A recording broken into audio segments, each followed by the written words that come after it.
Rivers out after 3 seasons. So I want to bring Woj in on that thought. Woj is in Chicago getting set for the lottery tonight. But Woj, quite a few very interesting openings now around the league for coaches and quite a few very high-profile candidates. Walk us through the way the landscape shapes up right now. Well, Greeny, let's start in Philadelphia, where Doc Rivers, as you said, was let go earlier today.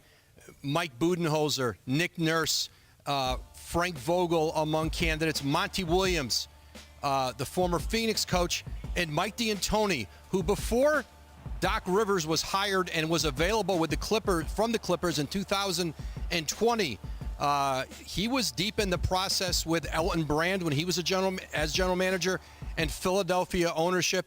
He will be part of this conversation in Philadelphia. And then in Phoenix, I think you're going to look at the Suns with Devin Booker and Kevin Durant, Chris Paul. This team, they're going to hire, I think, an established veteran head coach. You know, certainly Nick Nurse, Mike Budenholzer among them, and some other candidates. And then the Milwaukee Bucks, whose process I think is a little more wide open.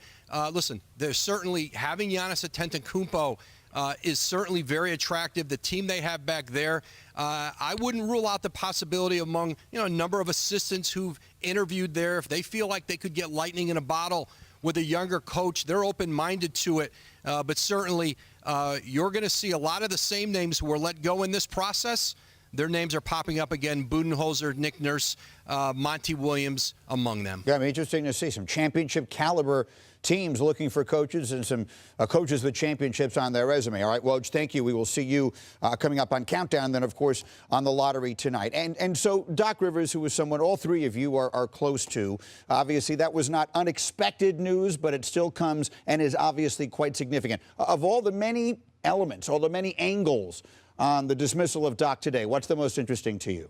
The most interesting to me is monitoring who the 76ers are going to bring in next, because it's going to tell me who's running the franchise, who's the face of the franchise. Is it Joel Embiid, the reigning MVP and one of the most gifted big men this game has ever seen, or is it James Harden, who is clearly not the player he used to be? James Harden obviously is still an all-star, led the league in assists.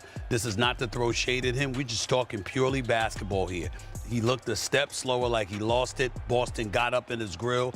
5 of the 7 games he played against them in this series, he couldn't generate more than 4 field goals in those games. Clearly, he wasn't himself. And so when you look at it from that perspective, and Doc Rivers is gone, particularly considering the way that Joel Embiid and James Harden performed in Game 6 and 7, specifically for Game 7, I'm going to keep my eyes on who that success is going to be.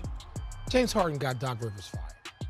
And we heard about this deliberation. There was back and forth, as you have anytime you have disappointment. This is about James Harden. If they want to hitch their wagon to James Harden at this point of his career, to me, let me just say, that's an insane move at this point. Your best player, your MVP, love the coach. And when do you see the MVP and the best player of a team love a coach and you lose the guy? Don't get it. You guys don't have to worry about that. Philadelphia is not going to give Mike D'Antoni this job. Okay. This is Joel Embiid's team. He's the reigning MVP of the league, and it's a unique circumstance because he is the first MVP to never make it to a conference final. Yeah. The main thing that's happening around the league is that the owners have monopoly money now. There used to be a time if you won a championship as a coach, there was some loyalty there. You had some years on your deal. The team would still keep you around even if they wanted to fire you. A lot of these guys, Coach Bud, Nick Nurse, Monty Williams, they still had years on their contract. But when you buy the team for $4 billion in Phoenix, or with the Sixers, their ownership just bought the Commanders. Yeah. I mean, you have the deep pockets.